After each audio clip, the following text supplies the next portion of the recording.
नाज़रीन, यमन के हमले बहुत ही इंपैक्टफुल साबित हो रहे हैं और ताजा तरीन रिपोर्ट के मुताबिक 23 एयरलाइंस है वो इजराइल के लिए अपनी फ्लाइट्स कैंसिल कर चुकी हैं। ये बहुत बड़े नंबर्स हैं और यमन की जानिब से इस लेवल का ब्लॉकेड कायम करना 5 मई से इस ब्लॉकेड का आगाज हुआ था और अब हम जून में दाखिल हो चुके हैं और 23 जो एयरलाइंस है वो इजराइल के लिए अपनी फ्लाइट्स कैंसिल कर चुकी हैं। तो यमन के हमले और अभी उन्होंने अनाउंस किया है कि वो नई तर्ज के जो मिसाइल हैं वो फायर करने जा रहे हैं और इन्वेस्टमेंट की जो कंपनीज हैं, इन्वेस्टर्स हैं, उनको वार्न कर रहे हैं। तो आगे ये एस्केलेशन भी होने जा रही है और यमन की ये जंग है, यमन के हमले हैं, ये बहुत इंपैक्टफुल साबित हो रही है। दूसरी बात यह है कि ग्लोबल तहरीक हम देख रहे हैं और वो बढ़ती चली जा रही है, जिसमें बड़ी नंबर के अंदर वो मुल्क हम देख रहे हैं जो मुख्तलिफ डायमेंशंस के अंदर इजराइल के साथ ताल्लुकात कट कर रहे हैं, प्रेशराइज कर रहे हैं और प्रोपेगेंडा वॉर जो इजराइल की है उसको शिकस्त दे रहे हैं।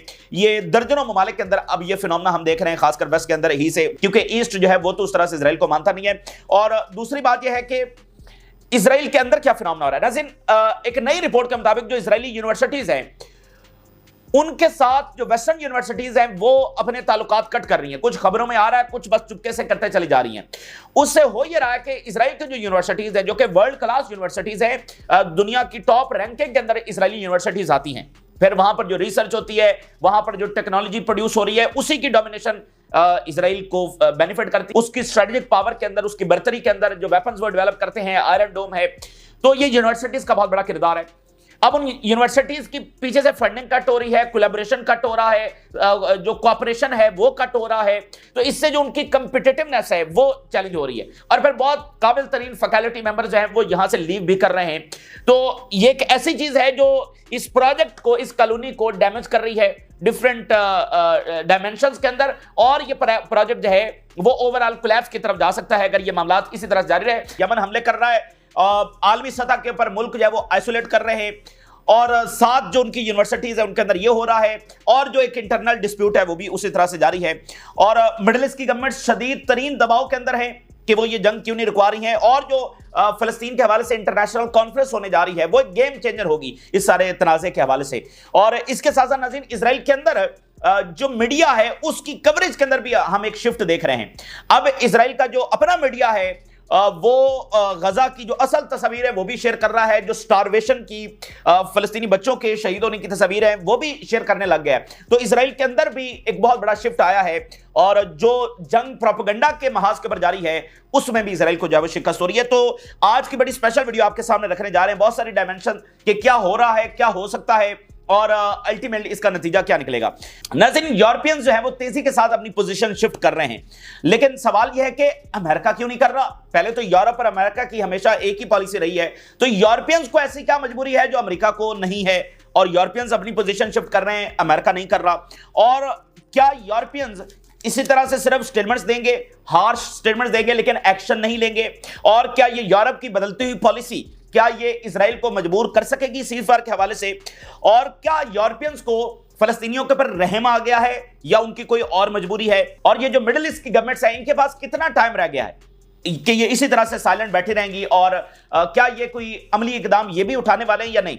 और दूसरी बात यह है कि क्या नाज़रीन ऐसा होगा कि ये कंडेमनेशंस भी दुनिया भर में जारी रहेंगी, कुछ कुछ ताल्लुकात भी खत्म होते रहेंगे, लेकिन इजराइल जब अपना अग्रेशन इसी तरह से आने वाले कई महीने और 1 डेढ़ साल 2 साल जारी रखेगा और फलस्तीनियों को गजा से डिस्प्लेस कर देगा। उसके बाद नतीजा जो भी निकले लेकिन ये काम इजराइल कर देगा और गजा का सीज़फायर नहीं होगा, साथ साथ दुनिया से ये कंडेमनेशन भी होती रहेगी। क्या इस तरह से होने जा रहा है? नाज़रीन, इस वक्त इजराइल जो है अपनी एरोगेंस के अंदर जो सबसे बड़ी गलती कर रहा है वो ये है कि वो दुनिया की बदलती हुई पॉलिसी, दुनिया के बदलते हुए डायनामिक्स, दुनिया की बदलती हुई रियलिटीज उसको देखने से इनकार कर रहा है अपनी एरोगेंस और इंतहा पसंदी के अंदर। और दुनिया के अंदर जो गुस्सा है और जो गवर्नमेंट्स अपनी पॉलिसी शिफ्ट कर रही है और इस जेनोसाइड जो कि वो अलल ऐलान कर रहा है, उसके मिनिस्टर्स अलल ऐलान जेनोसाइड जो वो कर रहे हैं, तो ये जो है वो इजराइल के इस प्रोजेक्ट के जो कि कॉलोनी है इसके फॉल का सबब बनने जा रहा है। ठीक है ना, ये प्रोजेक्ट ओवरऑल कोलैप्स होने जा रहा है।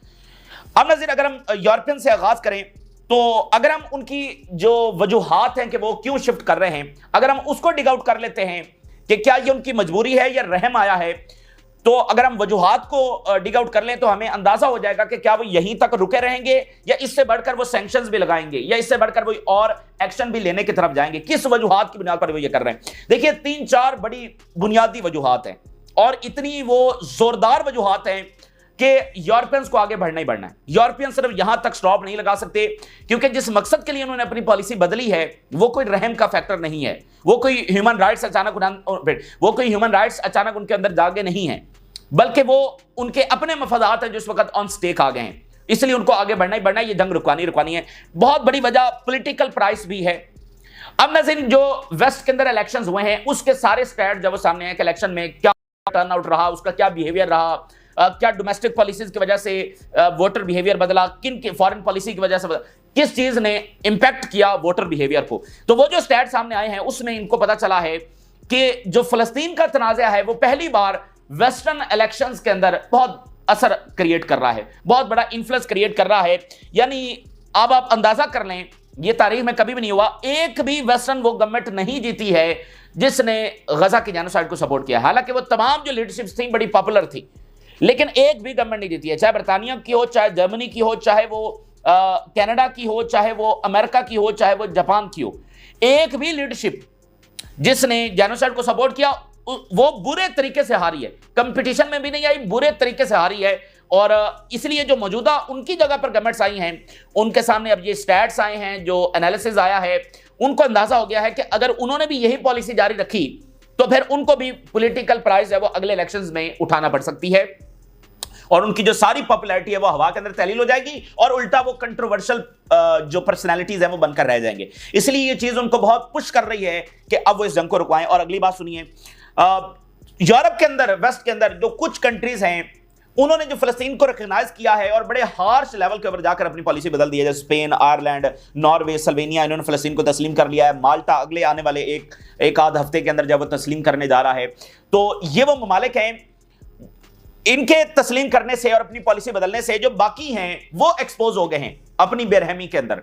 तो वो अब नहीं चाहते कि जब उनके मेंबर स्टेट्स है वो एक पोजीशन ले चुके हैं तो ये जो हैं इस तरह से जेनोसाइड के सपोर्टर के तौर पर देखे जाएं और याद रखे जाएं।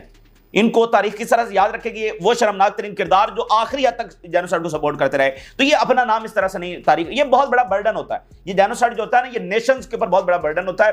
तो ये किसी तौर पर ऐसा कोई बर्डन जब उठाने के लिए तैयार नहीं, जब इनके अपने साथी मुल्क जो है, जिनका कल्चर भी सेम है, जिनके हिस्ट्री भी सेम है, मतलब उनके मेंबर हैं, उनके साथी हैं, उनके इत्तेहादी हैं, वो एक पोजीशन ले चुके हैं। तो अब इनको भी पोजीशन बदलना ये इनकी मजबूरी बन रहा है। और एक बहुत बड़ा फैक्टर जब वो कॉन्फ्रेंस का भी है जो इसी महीने होने जा रही है मिड जून के अंदर, तो बाकी ममालिक के ऊपर प्रेशर है कि वो भी इस कॉन्फ्रेंस को जाकर ज्वाइन करें, जिसमें जर्मनी के ऊपर प्रेशर है, जिसमें बरतानिया के ऊपर प्रेशर है, बाकी कंट्रीज के ऊपर प्रेशर है। ऑलरेडी लार्ज नंबर जो हैं वो इस कॉन्फ्रेंस के अंदर जब वो शरीक होने जा रहे हैं, तो बाकियों के ऊपर प्रेशर है कि वो भी जाएं और रिकॉग्नाइज करें। आज स्पेन ने फिर मुतालबा कर दिया कि जो पार्टनरशिप एग्रीमेंट है इजराइल के साथ वो कैंसिल किया जाए, और वो पार्टनरशिप एग्रीमेंट कैंसिल होगा तो बहुत बड़ी सपोर्ट जो यूरोप देता है हर एक डोमेन के अंदर वो खत्म हो जाएगी इजराइल के लिए। ठीक है, तो ये प्रेशर जब गवर्नमेंट से, और वो कह रहे हैं कि कॉन्फ्रेंस के अंदर जाकर शरीक हों। और फिर एक और बड़ा प्राइम लेवल का जो फैक्टर है नाज़रीन, बड़ा प्राइम लेवल का फैक्टर है वो ग्लोबल ऑर्डर जो चेंज हो रहा है, जो ग्लोबल ऑर्डर चैलेंज हो चुका है और वो बदल भी सकता है, और या इसको मेंटेन रखने की कोशिश कर रहे हैं। ये इनके लिए बहुत प्राइमरी चीज बन गई है, क्योंकि अब जो है इनको दुनिया से इंगेज करना है, खासकर मिडिल ईस्ट के साथ इंगेज करना है, अपनी साख को बेहतर कर देंगे। एक और इसमें बड़ी चीज पब्लिक ओपिनियन है, दुनिया की जो पब्लिक ओपिनियन, उनके देखें ये सबसे बड़े विलन बन चुके हैं, इनके अपने लोग इनको अच्छे अंदाज के अंदर नहीं देख रहे। आप देखें 300 हॉलीवुड एक्टर्स ने खत लिख दिया बरतानिया के प्राइम मिनिस्टर को, इनके अपने लोग जब इनको डिफेंड नहीं कर पा रहे हैं। तो वर्ल्ड पब्लिक ओपिनियन का तब्दील हो जाना इनकी साख को, इनकी सॉफ्ट पावर को बहुत तेजी के साथ तबाह कर रहा है। और बदलते ऑर्डर के साथ जो सिक्योरिटी, इकोनॉमी की रियलिटीज चेंज हो रही हैं, वो इनको मजबूर कर रहा है कि ये अलग अंदाज के अंदर अपनी पॉलिसी बनाएं और नए अंदाज के अंदर जाकर मुल्कों से डील करें, खासकर मिडिल ईस्ट से। और फिर एक और प्राइम फैक्टर देखिए, ये वो सारी चीजें जो इनको मजबूर करने वाली हैं आने वाले दिनों और हफ्तों के अंदर। नाज़रीन, रेफ्यूजीज ये बहुत प्राइम फैक्टर है। अगर फिलिस्तीनियों को डिस्प्लेस किया जाता है तो ये फिलिस्तीनी कहां जाएंगे? ये आसमान में तो जाने वाले नहीं है, ये कहां जाएंगे? ये यूरोप के अंदर आएंगे। यूरोप इस वक्त रेफ्यूजीज और इमिग्रेशन का जो क्राइसिस है, ये उसकी हिस्ट्री का सबसे बड़ा क्राइसिस साबित हो चुका है, जो कई गवर्नमेंट्स को भी ले गया, कई गवर्नमेंट्स का वो सफाया कर चुका है। और यूक्रेन से रेफ्यूजीज आ चुके हैं यूरोप के अंदर, यानी यूरोप के वेस्ट से यूक्रेन से रेफ्यूजीज, ऑलरेडी मिडिल ईस्ट और अफ्रीका से रेफ्यूजीज का एक तूफान आया हुआ है। तो ये फलस्तीनी रेफ्यूजीज का एक नया सैलाब होगा जो यूरोप आएगा, और और यूरोप इसको अफोर्ड नहीं कर सकता है। इसके साथ ये सैलाब जो है वो अरब ममालिक के अंदर भी आएगा और अरब ममालिक भी इसको अफोर्ड नहीं कर सकते हैं। अब मैं मिडिल ईस्ट की अगर बादशाहतों की बात करूं तो देखिए, मिडिल ईस्ट की जो गवर्नमेंट्स हैं, जो बादशाहते हैं, जिनका सबसे ज्यादा इंफ्लुएंस है, वो बादशाहते इस वक्त सबसे ज्यादा खतरे में हैं और बहुत ज्यादा प्रेशर के अंदर है। मैं मिसाल देता हूं सऊदी अरेबिया की। सऊदी अरेबिया सबसे इंपॉर्टेंट कंट्री है, उसका बहुत इंफ्लुएंस है और वो कुछ भी मनवा सकता है, ठीक है ना। और इन ट्रंप के दौरे में और इन्वेस्टमेंट्स के अनाउंसमेंट में ये साबित हुआ। सऊदी अरेबिया आप समझ लें कि वर्ल्ड ऑर्डर का एक अहम तरीन एक पिलर है, वो जिसकी तरफ भी जाएगा उसका पलड़ा भारी होगा। सऊदी अरेबिया इतना इंपॉर्टेंट कंट्री है। सऊदी अरेबिया के जो इस वक्त हुक्मरान हैं MBS, देखें वो इकलौते स्टेक होल्डर तो नहीं है हुक्मरानी के, और भी वहां पर शहजादे हैं और वो शहजादे इस वक्त कॉर्नर हैं, ठीक है। और वो शहजादे जो है वो किसी मौके की तलाश के अंदर हैं कि जब भी वो मौका आएगा वो इसको इस्तेमाल करेंगे, पब्लिक सेंटीमेंट को इस्तेमाल करेंगे, पब्लिक ओपिनियन को इस्तेमाल करेंगे MBS के खिलाफ। तो ये जो कंटिन्यूड जेनोसाइड है, और उसके बाद अगर फिलिस्तीनी डिस्प्लेस हो जाते हैं तो इससे ज्यादा अहम तरीन मौका उनके लिए क्या हो सकता है? वो फिर इस मौके में कूद पड़ेंगे इक्तदार की जंग के अंदर और इस मौके को इस्तेमाल करेंगे। और अगर फिलिस्तीनी रेफ्यूजीज अरब ममालिक के अंदर आगे फिर क्या होगा? और फिर ये जो रियासतें हैं, इनकी आबादी बहुत थोड़ी है। ये बड़ा एक ऐसा नुक्ता है जिसको लोग समझते नहीं है, हालांकि ये उनकी पॉलिसी का मेन मरकज है। यानी कि इनकी आबादी क्या है, 10 मिलियन है, किसी की 20 मिलियन है, ठीक है। तो अब बाकी जो ममालिक हैं उनकी तो 5-5, 10-10, 15-15 करोड़ यानी बड़ी आबादी वाले मुल्क हैं। लेकिन ये जो रियासतें हैं जिनके पास दौलत तो बहुत गैर मामूली है, ट्रिलियंस के अंदर दौलत है, लेकिन आबादी कितनी है? 10 मिलियन, 20 मिलियन बस। तो ये आबादी का जो तनासुब है उसको बदलना अफोर्ड नहीं कर सकते हैं। आपने कभी सोचा है कि ये मिडिल ईस्ट के मुल्क जो है वो आपको नेशनैलिटी क्यों नहीं देते? यूरोपियंस आपको नेशनैलिटी दे देते हैं, लेकिन ये मुल्क जो है वो आपको नेशनैलिटी नहीं देते। अच्छा, इस पर क्रिटिसिज्म भी होता रहता है कि अच्छा ये ऐसे हैं, ये वैसे हैं, लेकिन उसकी बुनियाद समझने की जरूरत है। और उसकी बुनियाद है ये आबादी थोड़ी है। अगर नए लोग आ गए तो वो आबादी का तनासुब बदल जाएगा, तो हुक्मरानी के अंदर शेयर भी बदल जाएगा, ठीक है। तो इसलिए ये तो इन हुकूमतों, देखिए ये इजराइल की अमेरिका के सपोर्टर क्यों हैं, उनके इत्तेहादी क्यों हैं, उनकी हर बात क्यों मानते हैं कि इनके मामलात इसी तरीके से चलते रहें, इनकी गवर्नमेंट्स इसी तरीके से चलती रहें, वहां पर रिजीम चेंजेस ना किए जाए। तो अब इस जेनोसाइड की वजह से इनकी हुकूमतें जब वो खतरे के अंदर आ गई हैं, तो ये वो बड़े प्राइम फैक्टर हैं जो इनको मुसलसल पुश कर रहे हैं कि ये अब आगे बढ़े। इन्होंने आगे बढ़ना ही बढ़ना है।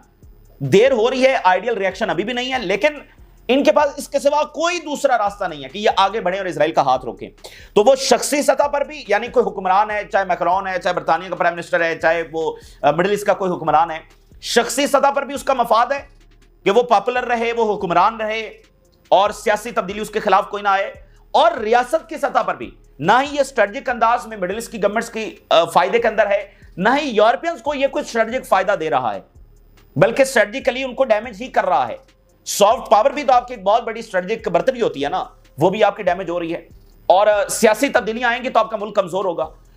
तो शख्सी सतह के ऊपर भी और रियासती सतह के ऊपर भी, ये दोनों सतह के ऊपर इनका कोई इंटरेस्ट नहीं है, मफादात नहीं है इस जेनोसाइड को मजीद जारी रखने में, इसलिए ये एक्शन लेना पड़ेगा। और जर्मनी का जो स्टांस बदला है ना, अभी जर्मनी के जो चांसलर हैं, अभी 3-4 दिन पहले एक पब्लिक एक इवेंट के अंदर उन्होंने बड़ी सख्त तरीन बातें इजराइल के खिलाफ की हैं। तो जर्मनी का ये स्टांस बदलना ये बड़ा एक्सेप्शनल है, बाकी यूरोपियन से ज्यादा जर्मनी का एक्सेप्शनल है। उसकी वजह यह है कि जो वर्ल्ड वॉर 2 की हिस्ट्री है, जर्मन कौम जो है वो उसने इसका बर्डन उठाया है कि इनके साथ यहां पर हमारी सॉइल के ऊपर ये हुआ, तो अब हम इनकी सपोर्ट जो है वो जारी रखेंगे, अनवेवरिंग सपोर्ट हम देंगे। इसलिए आप देखिए कि अमेरिका के बाद दूसरा असलहा बरतानिया ने नहीं दिया है, दूसरे नंबर पर असलहा जर्मनी ने दिया है। और जर्मनी वो अपनी पार्लियामेंट के अंदर बिल लेकर आया है कि इजराइल के साथ लॉयल्टी, जर्मन नेशनैलिटी लेने का अहम तरीन एक हिस्सा है। ऐसे बिल जो है वो कौन से पार्लियामेंट में आते हैं? तो उन्होंने इस तरह से इनकी मुकम्मल सपोर्ट जारी रखी है ड्यू टू हिस्ट्री। तो अगर वो जर्मन नेशन अगर वो अपना स्टांस बदल रही है तो ये बहुत सिग्निफिकेंट बात है, ये बड़ी गैर मामूली बात है। और जो कनाडा की गवर्नमेंट है वो इस वक्त शदीद तरीन दबाव के अंदर है, क्योंकि वो नई गवर्नमेंट आई है, पॉपुलैरिटी के साथ आई है और अपनी इलेक्शन कैंपेन के अंदर फलस्तीन की हिमायत करके आई है। तो वो भी कंट्रोवर्शियल नहीं होना चाहते और वो भी उनके इश्यूज अमेरिका के साथ हैं, इकोनॉमिक इश्यूज हैं, नए सिक्योरिटी अलायंसेस बनने हैं, शायद यूरोपीय यूनियन में जाना है, यूक्रेन जंग का क्या होगा। तो ये उनके ये बड़े इश्यूज हैं जिनके ऊपर वो फोकस करना चाहते हैं। तमाम कंट्रीज जो अपने आप को रीन्यू कर रहे हैं, रिस्टोर कर रहे हैं, नई सिक्योरिटी, नया इकोनॉमी, नए अलायंसेस, तो इस अंदाज के अंदर वो देख रहे हैं, इसलिए वो इस चीज को जो है वो अफोर्ड नहीं कर सकते। और इसराइल के अंदर बड़ी तब्दीली आ रही है। इसराइल का जो मीडिया है वो स्टारवेशन की पिक्चर्स भी दिखा रहा है, फलस्तीनी बच्चों की तस्वीर भी दिखा रहा है, और ये लिख रहा है कि वॉर क्राइम्स हो रहे हैं। ये बहुत बड़ी तब्दीली है जो इजरायली मीडिया की कवरेज के अंदर आ रही है। एक तो प्रो नेतन्याहू मीडिया है ना, वो एक्सट्रीमिस्ट, वो तो उसी तरह से जारी है, लेकिन एक मीडिया का एक बड़ा हिस्सा वो अपनी कवरेज को इस वक्त जब शिफ्ट कर चुका है। और फिर साथ ऑलमर्ट जैसे लोग, साथ गुलान जैसे लोग जो फार्मर आर्मी चीफ है, और ऑलमर्ट जो है इसके दौर के अंदर गजा में एक बड़ी ब्रूटल बमबारी इसने की है। इसने अपने दौर में बड़ी ब्रूटल बमबारी गजा पर यह बंदा कर चुका है, तो इसका कोई रहम और वो मामला नहीं है फलस्तीनियों के साथ। इसका कहना कि वॉर क्राइम्स हो रहे हैं, तो ये एक सिग्निफिकेंट चीज है कि कैसे अंदरूनी तब्दीलियां जो है वो भी आ रही हैं। और मैं एक रिपोर्ट इजरायली मीडिया की आपके सामने रखने जा रहा हूं कि इस सारे तनाजुर में जो मैंने आपके सामने बातें रखी हैं, Israel no longer has international legitimacy to conduct the war. Legitimacy से बड़ी कोई चीज नहीं है नाज़रीन, दुनिया में इससे बड़ी कोई चीज नहीं है। लेजिटिमेसी मैटर करती है, वो आप मनगढ़ंत तरीके से घड़ें, लेकिन फिर भी लेजिटिमेसी आपके साथ होनी चाहिए। सारी दुनिया ये ना कह रही हो, खासकर दुनिया के वो मुल्क जो दुनिया चला रहे हैं, कि आप गलत कर रहे हैं, ये आप ना कह, ये ऐसा नहीं होना चाहिए। तो इजराइल जो एक कॉलोनी है उसको एक झूठी मूठी लेजिटिमेसी दी गई है उसके इन तमाम वॉर क्राइम्स के लिए, वो अब दुनिया ने वापस ले ली है। डिप्लोमेटिक फेलियर उठाना पड़ रहा है इजराइल को, और नेतन्याहू जो है to protect his coalition at the expense of Israel future security. Israel की सिक्योरिटी दांव के ऊपर नेतन्याहू ने लगा दी है। And there is no denying that Israel has lost international legitimacy. अब इसमें कोई दो राय नहीं है कि इजराइल लेजिटिमेसी खो चुका है to continue its war on Hamas in Gaza without the support of the nations around the world. दुनिया के अक़वाम अपनी सपोर्ट्स खत्म कर रही हैं। Israel could become isolated and could not exist in vacuum. Israel खलाक के अंदर एग्जिस्ट नहीं कर सकता। इजराइल इस तरह एग्जिस्ट नहीं कर सकता है कि ब्राजील भी कह रहा हो जेनोसाइड हो रही है, स्पेन भी कह रहा हो, आयरलैंड भी कह रहा हो, नॉर्वे भी कह रहा हो, कल कुछ जर्मनी या फ्रांस या बरतानिया जैसी ताकत भी कह दे जेनोसाइड हो रही है और सैंक्शन लग जाए। वैक्यूम के अंदर इजराइल एग्जिस्ट नहीं कर सकता है। और फिर ये रिपोर्ट देखिए, इजरायली मीडिया की रिपोर्ट हम आपके सामने रख रहे हैं। अभी बहुत जल्द कोई सिक्योरिटी काउंसिल का इजलास भी आ सकता है, और तमाम पिछले जो इजलास में उसमें अमेरिका ने वीटो किया है। तो इस वक्त खतरा यह है कि शायद इसको अमेरिका वीटो करेगा, नहीं करेगा, कुछ भी हो सकता है, ये उनको खतरा भी है। और आखिरी इसकी लाइन देखिए, final proof of Netanyahu's total failure as a statesman and leader who despite knowing better opted to ensure his own political future at the cost of Israel's future security। इससे कोई इजराइल को ना वो महफूज हो रहा है, ना वो प्रिजर्व हो रहा है, ना उसको सिक्योरिटी मिल रही है, ना कोई स्ट्रेटेजिक विक्ट्री उसको और बढ़तरी हासिल हो रही है। ये इजरायली मीडिया इस सारे तनाजुर जो मैंने आपके सामने रखा है, बदलती दुनिया, बदलती रियलिटीज और वेस्ट की मजबूरियां और मिडिल ईस्ट के कंट्रीज जो इजराइल के तहत हैं उनकी मजबूरियां, ये जिस रास्ते के ऊपर इजराइल है वो सिर्फ एक होता है ना कि इंतहा पसंद जो है वो आकर मुसल्लत हो गए हैं और उन्होंने कहा जी ग्रेटर इजराइल बनाएंगे। ये नहीं बन सकता और ना इस तरह से मामला जो है चल सकता है।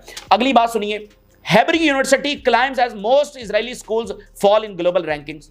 Expert one of global shift driven by funding and research performance. Israeli universities कैसे डिक्लाइन की तरफ तेजी से जा रही हैं। वर्ल्ड क्लास यूनिवर्सिटीज हैं, वर्ल्ड रैंकिंग के अंदर आती हैं और इजराइल की जो ताकत है, डोमिनेंस है, टेक्नोलॉजी है, मिलिट्री डोमिनेंस है, इसके अंदर यूनिवर्सिटीज का किरदार है। यहीं पर रिसर्च होती है, यहीं पर इनके ग्रेट माइंड्स भी पैदा होते हैं। और Israeli universities are struggling to maintain competitiveness. भाई कंपिटिटिवनेस जो वो इजरायली उसमें इस वक्त सबसे ज्यादा स्ट्रगल कर रहे हैं, largely due to the stagnating government support and weakness research output while global peers ramp up investment. जो बाहर से सपोर्ट आती है, इंस्टीट्यूशंस के साथ वेस्ट के कॉपरेशन है, फंडिंग आती है। अब ये जो यूरोपियन पार्टनरशिप प्रोग्राम है, $1 बिलियन की इनको फंडिंग आई है रिसर्च के हवाले से। तो बहुत सारे जो इन्वेस्टमेंट्स बाहर से आती है वो कट हो रही है। फिर खुद जो गवर्नमेंट यूनिवर्सिटीज को फंडिंग देती है उसका पैसा वॉर के अंदर लग रहा है, तो वो मसला बन रहा है। Alarming attribute to decline to limited financial backing and lack of strategic planning. Financial backing भी नहीं है, स्ट्रेटेजिक प्लानिंग भी नहीं है और सिग्निफिकेंट रिफॉर्म और री इन्वेस्टमेंट की जरूरत है। Israel risk falling further behind the global academic arena. बिल्कुल इजराइल जब वो पीछे रह जाएगा कंपटीशन के अंदर और ग्लोबल सतह के ऊपर, और बहुत बड़ा किरदार जो यूनिवर्सिटीज का है। तो अब आप देखें ना कि ये प्रोजेक्ट जो है वो हर अंदाज के अंदर डैमेज हो रहा है इस जंग के मजीद जारी रखने के अंदर। अच्छा, एक ही चीज है जो इजराइल को जंग रुकवा सकती है, वो ये है कि ट्रंप है, और दूसरी चीज ये है कि अगर अंदर से कोई उठा, नेतन्याहू को उठाकर फेंक के ये जंग रुकवा सकती है। ट्रंप अभी तक उसकी जानिब से कोई खातिर खा प्रेशर नहीं है नेतन्याहू के ऊपर। अच्छा, अभी आप देखिए कि विटकॉफ ने प्रपोजल दिया था हमास को, हमास ने एग्री कर लिया, इजराइल ने रिजेक्ट कर दिया, और विटकॉफ ने वो प्रपोजल वापस ले लिया, नया प्रपोजल दिया जिसमें परमानेंट सीजफायर नहीं था, हमास ने रिजेक्ट कर दिया, इजराइल ने एग्री कर लिया। अच्छा, और नेतन्याहू विटकॉफ से भी खेल रहा है और इसको डिस्क्रेडिट करने की कोशिश कर रहा है, इसको कंट्रोवर्शियल करने की कोशिश कर रहा है, क्योंकि विटकॉफ जब ईरान के साथ भी इंगेज है तो ईरान की डील नहीं चाहता नेतन्याहू, तो और ट्रंप से ऊपर कोई प्रेशर नहीं है कि ट्रंप इस चीज को ओवरसी करे कि ये नेतन्याहू क्या कर रहा है, उसको कोई प्रेशराइज करे। अच्छा, फिर नेतन्याहू एक और खेल ये खेल रहा है कि जो ट्रंप ने कहा था कि गजा पर हम कब्जा करेंगे और इनको डिस्प्लेस करेंगे, तो ट्रंप तो वो बात करके भूल गया, जैसे वो कई बातें करके भूल जाता है, लेकिन नेतन्याहू उस चीज को अपने लिए एक शील्ड इस्तेमाल कर रहा है। हर इंटरव्यू में, हर प्रेस कॉन्फ्रेंस में जब भी उससे कहीं पूछा जाता है तो वो कहता है मैं तो ट्रंप का जो विजन है उसको इंप्लीमेंट कर रहा हूं, और ट्रंप का कोई विजन है ही नहीं। वो एक दिन उठा, उसको लगा कि ये होना चाहिए, ये बड़ा अच्छा है, फैंटास्टिक है, तो वो करके निकल गया, वो भूल गया। तो अब वो ओवरसी इतना नहीं कर रहा, इतना फोकस नहीं कर रहा, उसका फोकस ज्यादा डोमेस्टिक पॉलिसीज के ऊपर है, अपनी एडमिनिस्ट्रेशन के अंदर जो क्योस है, तिजारती जंग के ऊपर उसका इन्फ्लुएंस है, वहां डिपोर्टेशन के ऊपर है, जजेस के साथ लड़ाई चल रही है, ठीक है, तो इस तरह की चीजों के ऊपर उसका फोकस है, यूक्रेन जंग के ऊपर है, तो गजा के ऊपर उसका ज्यादा फोकस नहीं है, और वो नहीं देख रहा कि नेतन्याहू कैसे प्ले कर रहा है उसके बिहाफ के ऊपर। तो ट्रंप को कितना टाइम लगेगा, किस दिन वो उठेगा और उसको लगेगा कि यहां पर तो बेड़ा गर्क हो रहा है, तो वो इसका इंतजार करना है। तो दो चीजें हैं, या तो ये जंग रुकेगी, इन तमाम फैक्टर्स की वजह से अमेरिका मजबूर होगा, अंदर से कुछ होगा, जो भी होगा, या तो ये जंग रुकेगी। अगर ये जंग नहीं रुकती तो फिर क्या होगा, मजीद फलस्तीनी शहीद होने वाले हैं, और इस कंटिन्यूएशन ऑफ द वॉर की वजह से इसराइल को जो as a two state exist की बात होती है वो नहीं है, मैं आपको बता दूं वो नहीं है, वो मुकम्मल कोलैप्स है। मजीद फलस्तीनी जानों से जाएंगे, ठीक है, इसराइल पता नहीं और कौन सी ब्रुटैलिटी यहां पर करेगा, ठीक है, और बहुत लॉस और बहुत सारे मजीद कंट्रीज भी इस जंग के अंदर ड्रैग हो सकते हैं, लेकिन ultimate continuation of the war Israel के इस प्रोजेक्ट को, इस कॉलोनी को कोलैप्स कर रही है, दैट्स ऑल। आने वाले दिनों के अंदर इसराइल मजीद आइसोलेट हो जाएगा। तो या तो इसराइल की जंग रोकेगा, या फिर वो इस जुर्म की वजह से, इस गुनाह की वजह से वो मुकम्मल कोलैप्स की तरफ जाएगा। इसके अलावा कोई तीसरी चीज यहां पर नहीं होने वाली है, ठीक है। ये नहीं हो सकता कि इसराइल जो है वो ये सारा कुछ भी कर ले, मजीद फलस्तीनियों को डिस्प्लेस भी कर दे, और फिर अरब इसराइली नॉर्मलाइजेशन भी हो जाए, दुनिया मूव ऑन कर जाए, फलस्तीनियों को भुला दिया जाए। ये तो पता नहीं कौन ये सोचता है और कौन ऐसा समझता है कि ऐसा हो सकता है। 100 साल से फलस्तीन को माइनस नहीं किया जा सका। 100 साल कोई छोटी बात नहीं है। आप गिन नहीं सकते कितने लोगों ने यहां पर शहादतें दी हैं, कितने जेलों के अंदर शहीद हो गए, टॉर्चर और जुल्म, इनकी बर्बरियत बर्दाश्त करते हुए। तो ये कहते हैं कि फलस्तीन को माइनस कर दिया जाएगा और बस ऐसे ही। तो ये जो एक पिक्चर है ओवरऑल हमने आपके सामने रख दी है, और नेतन्याहू पीछे नहीं हटेगा किसी तौर पर। ये इंतहा पसंद जो कैबिनेट है, जो गवर्नमेंट है, ये पीछे नहीं हटेगी। फिर जो उनकी नई जनरेशन आ रही है वो इससे भी ज्यादा जो एक्सट्रीमिस्ट है, तो इस रास्ते के ऊपर ये एग्जिस्ट नहीं कर सकते हैं। हालांकि ये ब्लेम करते थे कि मिडिल ईस्ट की लोग जो हैं ये एक्सट्रीमिस्ट हैं, ये हमें तस्लीम नहीं करते। तो वो चीजें जो है ना अब दुनिया के सामने खुलकर आ चुकी हैं। तो ये ताज़ा तरीन सूरत हाल है जो आपके साथ शेयर की। आपने राज रगा करें। इजाजत दीजिए, अल्लाह हाफिज।